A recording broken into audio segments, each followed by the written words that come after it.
Now, in this video, we will going to discuss about the derivation for the bars with continuously varying cross section.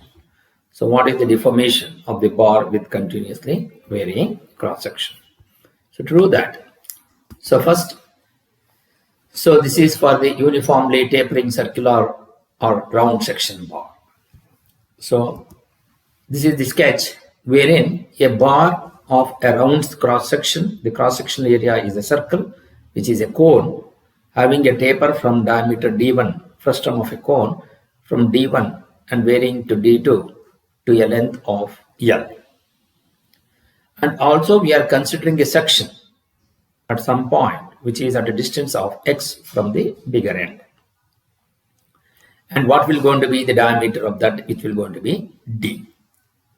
So it is subjected to axial load P, which is as shown in this figure, which is P. And the thickness of the cross section, what we are considered section, is dx. So that is what we have given. A tapering bar has diameter D1 at one end and tapers it uniformly to diameter D2 at the other end in a length of L, which is as shown in the figure. So we have the modulus of elasticity of the material E and the applied axial force is P. What is the change in diameter? The change in diameter over the length L will be equal to, so that is D1 minus D2. So that is, if you are considering this, so here, what is the change in diameter? We have D1 and we have D2. So D1 minus D2 will going to give you the change in diameter. So that means you have this length and also towards this length. Now, if you are considering that, then we go for the rate of change of diameter over the length L. So that is K, which will be equal to D1 minus D2 by L. So consider elemental length of bar, which is dx at a distance of x from the larger end. So that is, we have the dx, dx is the section wherein you have for the x distance from the larger end.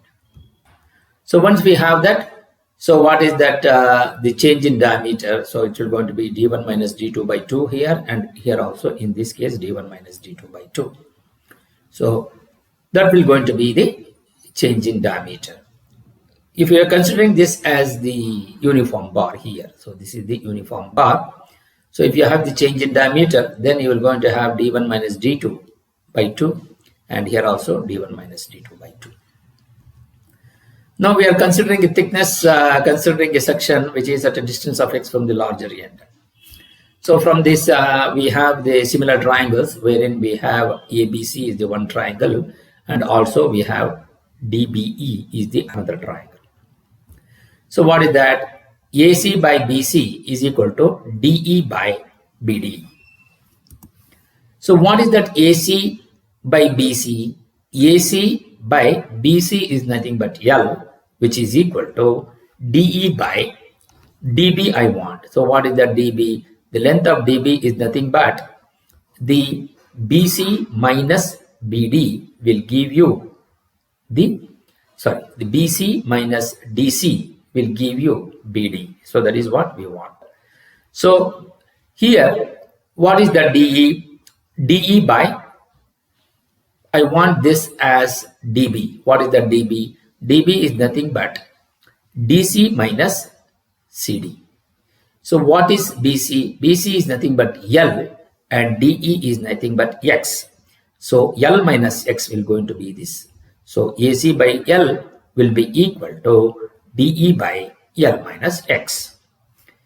So what is DE? DE is nothing but M. So what is that? M will be equal to L minus X by L into AC.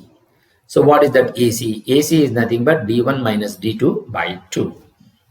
So L minus X by L into D1 by 2 minus D2 by 2.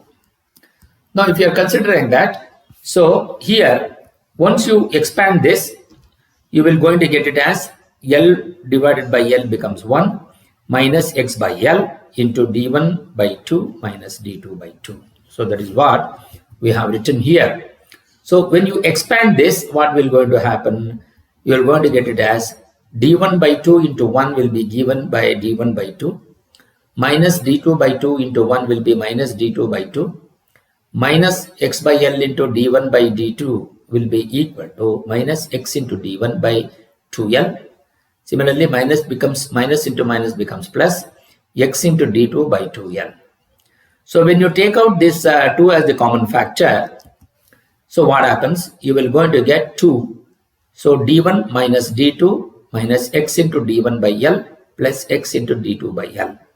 So let d be the diameter of the bar of the section which we are considering. So when you are cross multiplying it, what happens? You will going to get it as 2m plus d2. So what is that 2m plus d2? 2m plus d2 is nothing but m. So that is equal to d. How do I know that? You can see here, this is m and this is m plus d2. So 2m plus d2, which will be equal to what? That will be equal to the diameter of the section, where you will going to get that you can see here in this sketch. You will going to get that value as d. So once you get this, 2m plus d2 is nothing but the diameter at the section what we are considering. Now once you get this 2m plus d2 which is equal to d, then what you will going to get, that is equal to d1 minus of, because d2 I have taken to the left hand side, so d1 minus of d1 minus d2 by L into x. So here if you open this again, minus d1 by L minus d1 by L, minus into minus becomes plus d2 by L, taking the common factor what we have done. So once you do that, so which will be equal to, instead of every time writing this d1 minus d2 by L, we will going to substitute that value as k, d1 minus k into x. So once you do that, area of cross section of the bar at a distance x from the larger end A will be equal to pi d square by 4, which is equal to, what is d? D is nothing but d1 minus k into x. So you substitute the value of d as d1 minus k into x. So that will be equal to pi into d1 minus k into x the whole square divided by 4. So this is the area of cross section of the bar which is at a distance x from the larger end.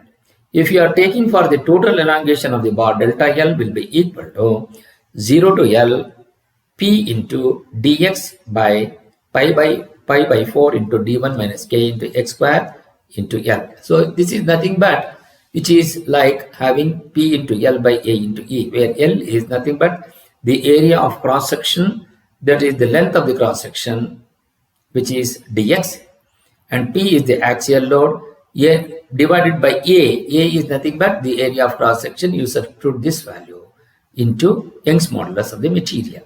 If you are considering, then if you are rearranging this, you will going to get 4 into p into dx by pi into d1 minus k into x the whole square into e.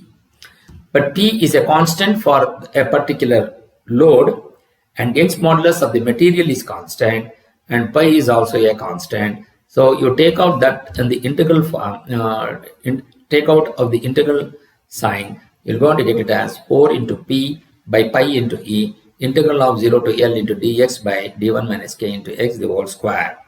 Once you do that, you will going to get it as, on the integration, 4 into p by pi into e into k into 1 by d1 minus k into x between the limit 0 to L.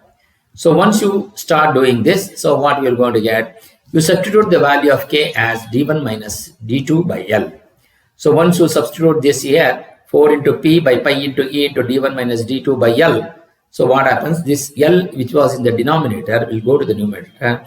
So we will going to get it as 4 into p into L by pi into e into d1 minus d2 into 1 by d1 minus k into x. Again you substitute d1 minus d2 by L here into x.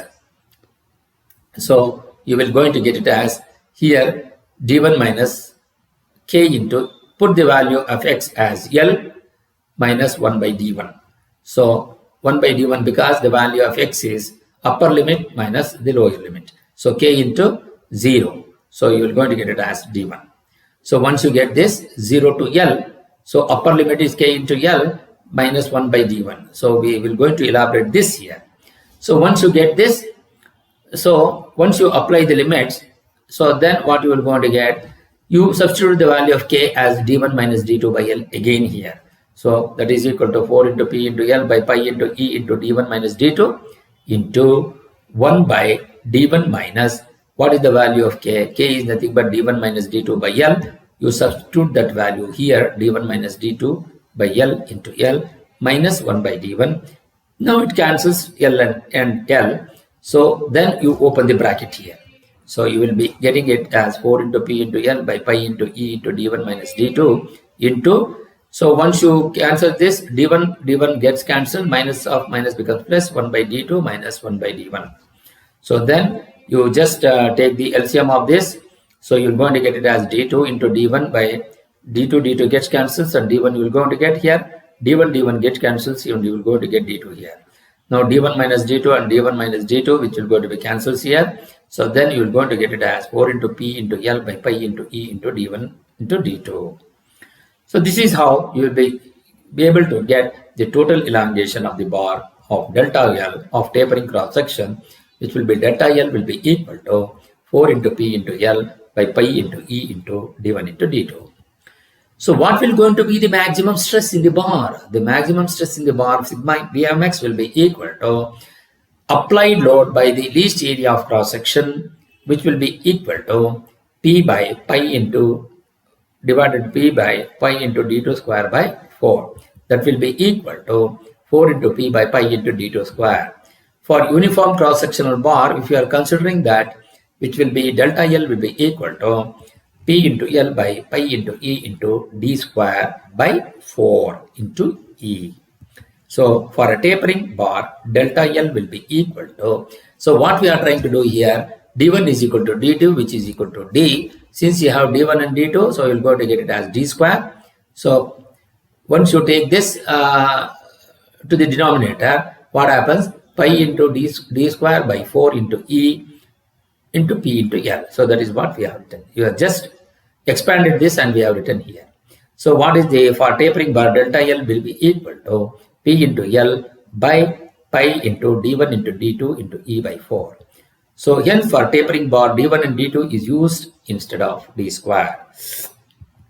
Now, so this is how you will be able to get the derivation for the tapering bar having uniform cross-sectional area, uniform tapering bar from the diameter d2 and d1, whose total elongation of the bar will going to be 4 into P into L by pi into E into d1 into d2. Thank you.